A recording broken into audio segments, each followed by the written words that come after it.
શિક્ષણના ધામમાં તોફાની તત્વોની ખેર નહીં. ગુજરાત યુનિવર્સિટીના હોસ્ટેલ કેમ્પસમાં થયેલી મારામારી અંગે ગૃહ રાજ્યમંત્રી એક્શનમાં આવ્યા છે અને તપાસના આદેશ આપ્યા છે.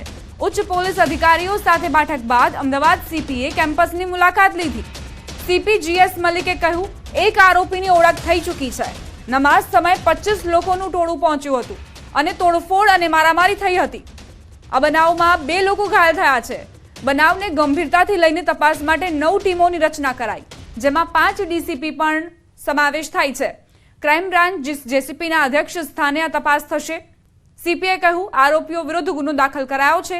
આરોપીઓની ધરપકડ કરાશે અને કડક કાર્યવાહી થશે એમ પણ તેમણે ઉમેર્યું. રાત્રે કંટ્રોલ રૂમમાં ફોન આવ્યો અને 5 મિનિટમાં પીઆઈ સહિતનો પોલીસ કાફલો કેમ્પસ પહોંચી ગયો હતો અને સ્થિતિને કાબૂમાં લઈ લીધી હતી. ગુજરાત યુનિવર્સિટી હોસ્ટેલમાં મોડી રાત્રે વિદેશી વિદ્યાર્થીઓ સાથે મારામારીનો બનાવ બન્યો હતો, જેમાં વાહનો અને રૂમમાં તોડફોડ થઈ. આ બનાવમાં જે વિડીયો બનાવવામાં આવ્યા છે તે પણ વાયરલ થઈ રહ્યા છે. હોસ્ટેલના એ બ્લોક પાસે આ બનાવ બન્યો હતો.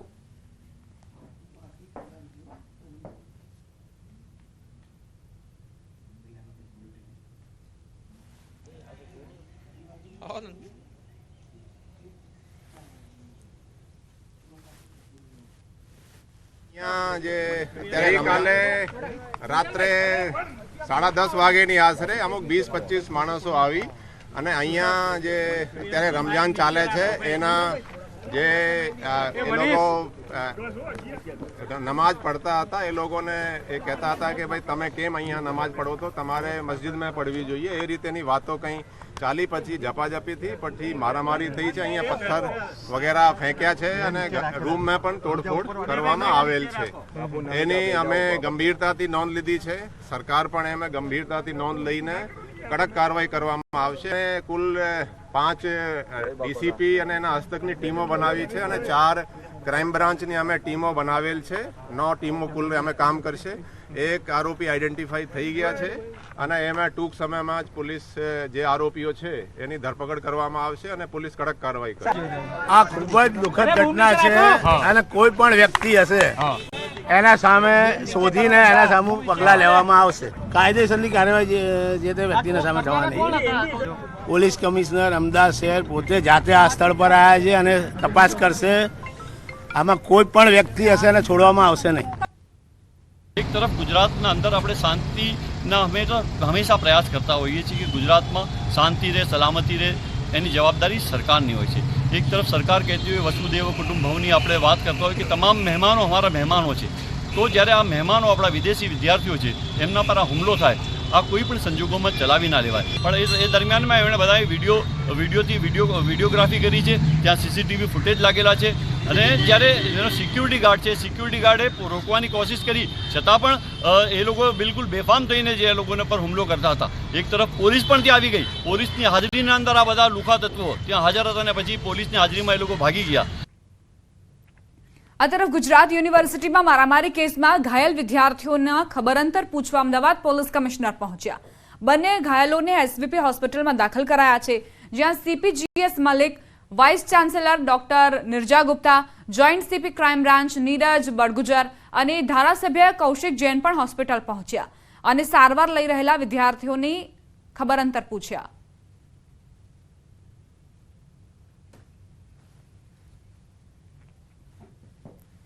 અમદાવાદની એસવીપી હોસ્પિટલમાં ગર્ભવતી મહિલા સાથે છેડતીનો બનાવ.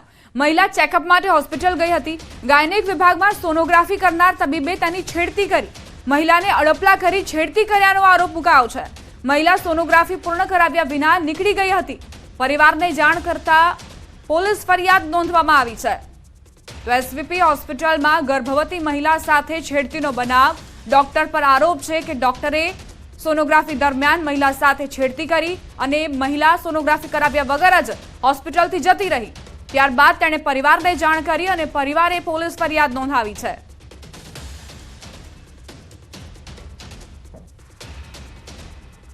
સમાચાર અમદાવાદથી. અમદાવાદમાં અકસ્માતનો બનાવ સીસીટીવીમાં કેદ થયો છે. મેમનગરમાં અકસ્માતની હારમાળા સર્જાઈ.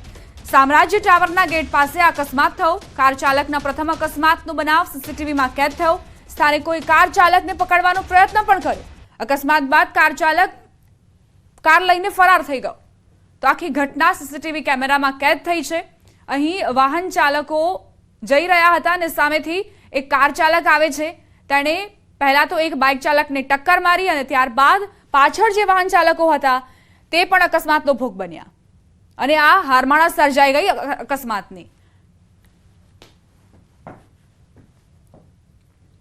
બનાસકાંઠામાં અકસ્માતનો બનાવ સીસીટીવીમાં કેદ થયો છે. દિયોદરના જેતડા 3 રસ્તા પાસે અકસ્માતની ઘટના બની. ડમ્પર ચાલકે બાઇકને ટક્કર મારી હતી. બાઇક ચાલક આચાર્યનું સારવાર દરમિયાન મૃત્યુ થયું. ડમ્પર ચાલકે બાઇક ચાલક પ્રવીણસિંહ રાજપૂતને ટક્કર મારી, જે બાદ ચાલકને હોસ્પિટલ ખસેડાયા હતા, જ્યાં તેમનું સારવારમાં મૃત્યુ થયું. બાઇક ચાલક દિયોદરની પ્રાથમિક શાળામાં આચાર્ય હતા.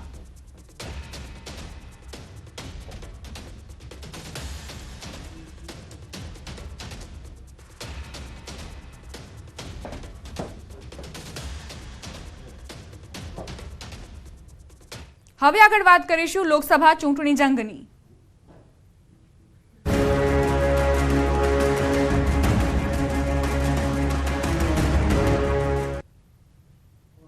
સમાચાર બનાસકાંઠાથી પ્રાપ્ત થઈ રહ્યા છે, જ્યાં લેબજી ઠાકોર ઘર વાપસી કરશે. ડીસા વિધાનસભાની ચૂંટણીમાં અપક્ષ ઉમેદવારી કરી હતી.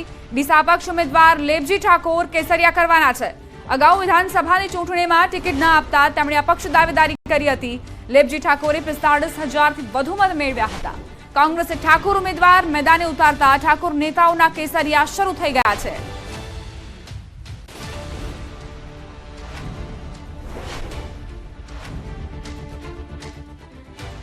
લોકસભાની ચૂંટણીની તારીખ જાહેર થતા આચાર સંહિતા લાગુ થઈ જાય છે. ત્યારે અનેક જિલ્લાઓમાં હોર્ડિંગ્સ, બેનર હટાવવાની કામગીરી શરૂ કરી દેવાઈ છે.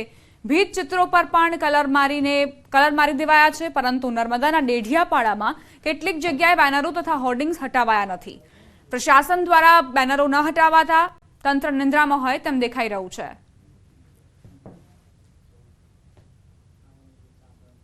ગઈકાલે જ લોકસભા 2024ની ચૂંટણીની જાહેરાત થઈ ચૂકી છે, તારીખો જાહેર થઈ ચૂકી છે. ત્યારથી જ આચારસંહિતા લાગુ થઈ છે, પરંતુ નર્મદા જિલ્લાના દેડિયાપાડામાં આપણે ઊભા છે, ત્યાં તમે જોઈ શકો છો તેમ કે તંત્રની આળાદાઈ જોવા મળી રહી છે. કારણ કે ખાસ જે આચારસંહિતાના જે અમલીકરણ છે, અમલીકરણ નથી થવા આવ્યું. અહીં આગળ મોદીની ગેરંટી છે અને જે પોસ્ટરો જે છે સરકારી, તે પણ હજુ હટાવવામાં નથી આવ્યા. જે ચૂંટણી પ્રચાર પ્રસારમાં લાગેલા જે પોસ્ટરો છે, બેનરો છે, જે હટાવવામાં ના આવતા કહી શકાય કે જે આચારસંહિતાનો જે ભંગ છે એ દેડિયાપાડામાં જોવા મળી રહ્યો છે.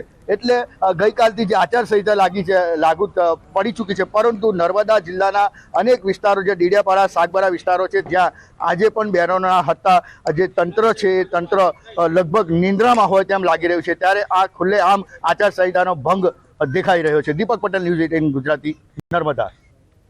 લોકસભાની ચૂંટણીની જાહેરાત થતા તંત્ર સજ્જ બન્યું છે. જેતપુર નગરપાલિકા વહીવટી તંત્ર દ્વારા શહેરમાં લગાવેલા બેનરો હટાવવાની કામગીરી શરૂ કરી દેવાઈ. ચૂંટણીની તારીખ જાહેર થતા આચારસંહિતા અંતર્ગત બેનરો હટાવવાની કામગીરી કરાઈ છે.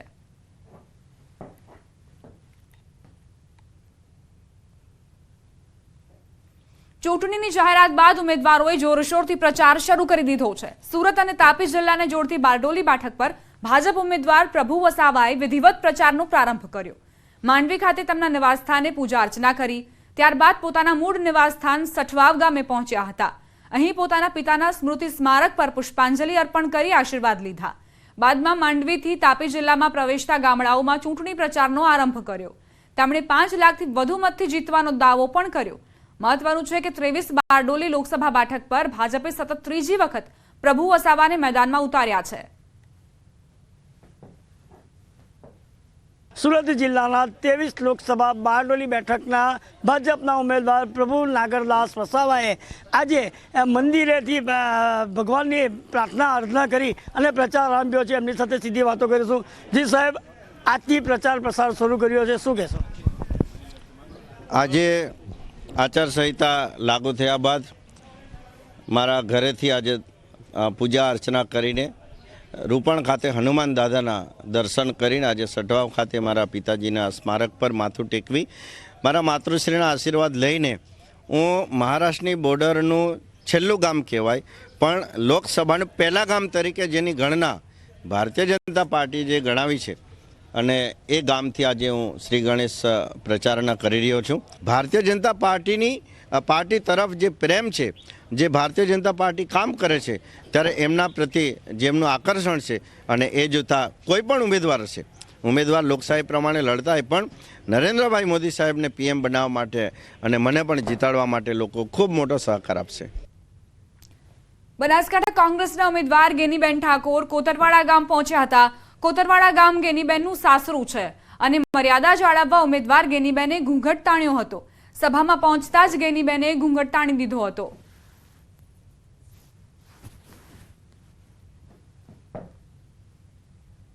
જૂનાગઢ લોકસભા બેઠક અંગે સૌથી મોટા સમાચાર.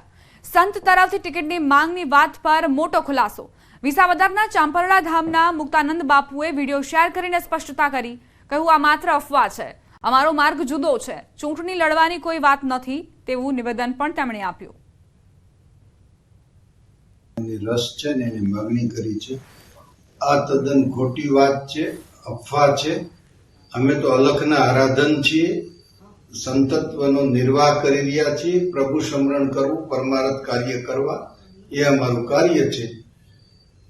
રાષ્ટ્રભાવના જરૂર અમારી અંદર છે અને અમે રાષ્ટ્રભાવના રાખીને કામ કરીએ છીએ. પણ ચુનાવ લડવું અગર ભવિષ્યમાં ક્યારે લડવું કે માગણી કરવી કે આવી કોઈ અમારી મનસુબા છે જ નહીં. અમારો માર્ગ અલગ આરાધવાનો છે. પંચમહાલના કાલોલમાં નર્મદાની કેનાલમાં ગાબડું. કેનાલનો ભાગ તૂટ્યો, પાણીનો બગાડ થયો. કેનાલમાં ભંગાણ થતા ખેડૂતોમાં નારાજગી વ્યાપી છે. સ્થાનિકોના મતે છાશવારે કેનાલમાં ગાબડા પડતા રહેતા હોય છે. જોકે ક્યારેક મોટું ભંગાણ થવા સાથે નુકસાનીની શક્યતાઓ પણ નકારી શકાય એમ નથી. થોડા દિવસો અગાઉ શક્તિપુરા પાસે ભંગાણ સર્જાયું હતું, જેનું માંડ સમારકામ પૂર્ણ થયું. ત્યાં તો બીજું ભંગાણ સર્જાયું.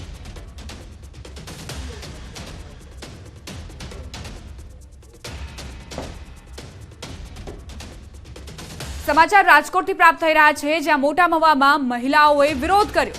નળ કનેક્શન છતાં પાણી ન આવતું હોવાનો મહિલાઓનો આરોપ. પાણી નહીં તો મત નહીંના મહિલાઓએ સૂત્રોચ્ચાર કર્યા. દેખાવકાર મહિલાઓએ પોલીસની ગાડીઓને પણ રોકી. પોલીસની ગાડીઓને પાછી મોકલી. રસ્તા પર બંને તરફ ટ્રાફિક જામ થતા વાહનોની લાંબી કતાર લાગી. તો મહિલાઓએ PCR વાન પર પાણીની ખાલી ડોલ મૂકીને વિરોધ કર્યો. મહિલા પોલીસ અને મહિલાઓ વચ્ચે ધક્કામુક્કીના દ્રશ્યો પણ સર્જાયા. છેલ્લા 1 કલાક જેટલા સમય થયા સ્ટેટ હાઈવે પર ચક્કાજામ છે. પોલીસ દ્વારા મહિલાઓને સતત સમજાવવાના પ્રયાસ કરાયા.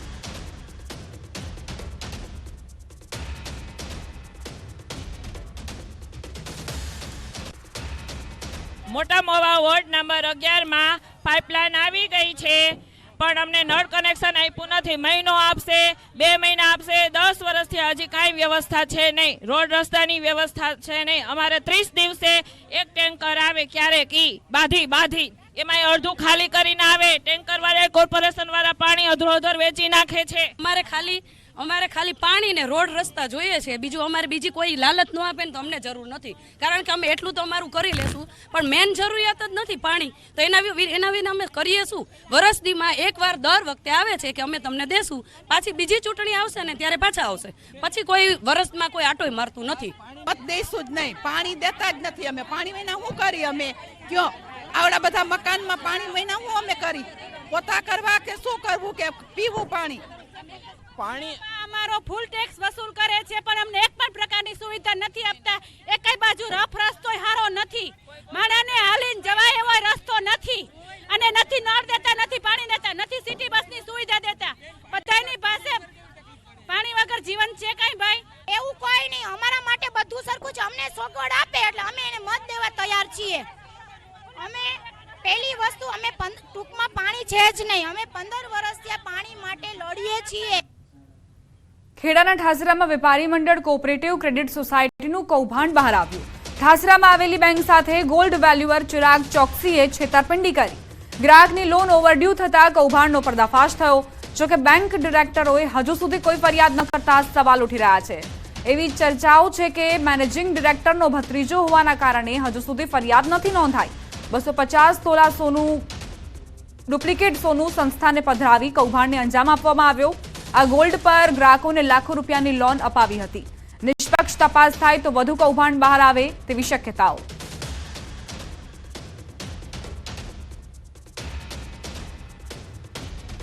સમાચાર સુરતથી. સુરતના વેસુ વિસ્તારમાં કસ્ટોડિયલ ડેથ મામલે ગુનો નોંધાયો છે. વેસુ વિસ્તારમાં યુવકે યુવતીની છેડતી કરી હતી, ત્યારબાદ પોલીસ ઘટના સ્થળે ન પહોંચી ત્યાં સુધી સ્થાનિકોએ યુવકને પકડી રાખ્યો. ત્યારબાદ યુવકને પોલીસ સ્ટેશન લઈ જવાયો, જ્યાં યુવક બાંકડા પર બેભાન થઈ ગયો. હોસ્પિટલમાં ફરજ પર હાજર તબીબે યુવકને મૃત જાહેર કર્યો. સમગ્ર મામલે પોલીસે કસ્ટોડિયલ ડેથને લઈ ગુનો દાખલ કર્યો છે. પીએમ બાદ મોતનું સાચું કારણ સામે આવશે.